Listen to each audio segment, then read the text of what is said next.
जिस तरह से ममता बनर्जी ने ओबीसी के आरक्षण को वोट बैंक की राजनीति करने के लिए और एक विशेष धर्म के लिए, और मैं सीधे सीधे स्पष्ट कहना चाहता हूं कि मुस्लिम धर्मों को खुश करने के लिए ओबीसी आरक्षण मुस्लिम समाज को दे रहे हैं। हम ओबीसी मोर्चा भाजपा आगरा महानगर उसका कड़ा विरोध करते हैं, कड़ी निंदा करते हैं।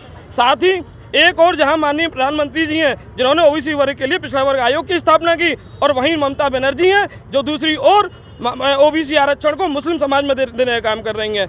ममता बनर्जी जो आगामी 4 जून को जब लोकसभा चुनाव का नतीजा आएगा, उन्हें पता चलेगा कि जहां ओबीसी वर्ग सरकार बनाने की ताकत रखता है, वहीं सरकार गिराने की भी ताकत ओबीसी वर्ग रखता है। तो ममता बनर्जी, मैं आपको सीधे स्पष्ट शब्दों में बता देना चाहता हूं कि यह ओबीसी वर्ग है, इसकी ताकत को पहचानिए, और इसके आरक्षण को आप कहीं और देने की बात की तो आपका कड़ी विरोध होगा।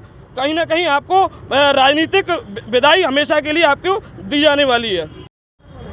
आज ममता बनर्जी के द्वारा जो बयान दिया गया है कि ओबीसी का हक जो हमें ओबीसी को मिलना चाहिए था, हमारे हक को, ओबीसी वर्ग के हक को उन्होंने असंवैधानिक तरीके से मुसलमानों को देने का काम करा है। यह पाप उन लोगों के ममता बनर्जी के द्वारा किया गया है, और उस पर हाई कोर्ट कोलकाता के द्वारा रोक लगाई गई है। और जिस प्रकार से ओबीसी का हक को उन्होंने बांटा, उन्होंने ओबीसी हक पर डाका डाला, और कोलकाता हाई कोर्ट ने उस पर रोक लगाई है। उसके बावजूद संविधान की जो मूल जो रीढ़ है उसको जाकर उन्होंने मुसलमानों को जो हक देने का काम करा है ओबीसी का, उसका हम विरोध करते हैं। इसीलिए आज ओबीसी मोर्चा आगरा महानगर के द्वारा ममता बनर्जी का पुतला दहन का यहाँ पर कार्यक्रम करा गया है। और ओबीसी के हक को कोई ले नहीं सकता, क्योंकि ये संविधान में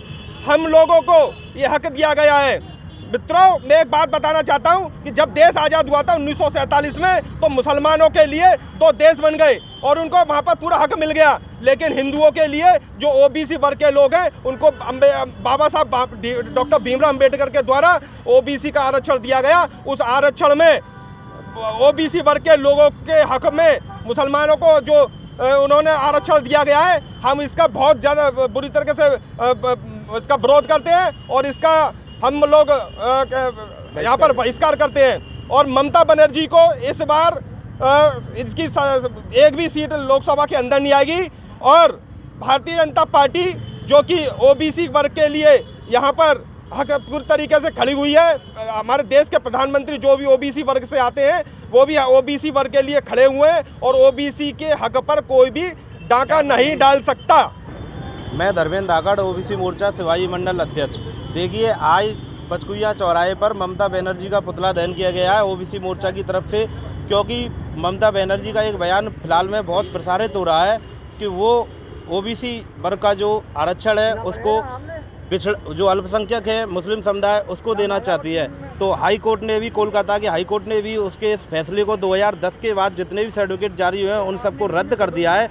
लेकिन ममता बनर्जी की हद देखिए कि वो भारत में देशकर भारत के संविधान को नहीं मानती है, भारत के कोर्ट के आदेशों का पालन नहीं करती है, उनसे भारत के कोर्ट से भी ऊपर जाती है, हाई कोर्ट से भी ऊपर जा रही है, और ओबीसी समुदाय के आरक्षण को मुसलमानों के लिए देने जा रही है। जबकि मुसलमानों के लिए जब हमारे 1947 में हमारा देश आज़ाद हुआ तो पाकिस्तान उनके लिए दे दिया गया।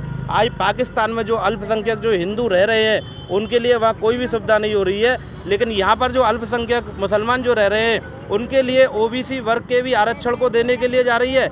ऐसा बिल्कुल भी बर्दाश्त नहीं किया जाएगा, और ममता बनर्जी को बहुत ही जल्द इसका जवाब देगी ओबीसी समाज, क्योंकि ओबीसी समाज ने ही सरकार बनाई है। हमारे प्रधानमंत्री नरेंद्र मोदी जी ने साफ स्पष्ट कहा है कि ओबीसी समाज का जो आरक्षण है जब तक मैं रहूँगा वो किसी को भी नहीं देने दूंगा, और ओबीसी समाज प्रधानमंत्री जी के साथ है, भारत सरकार के साथ है।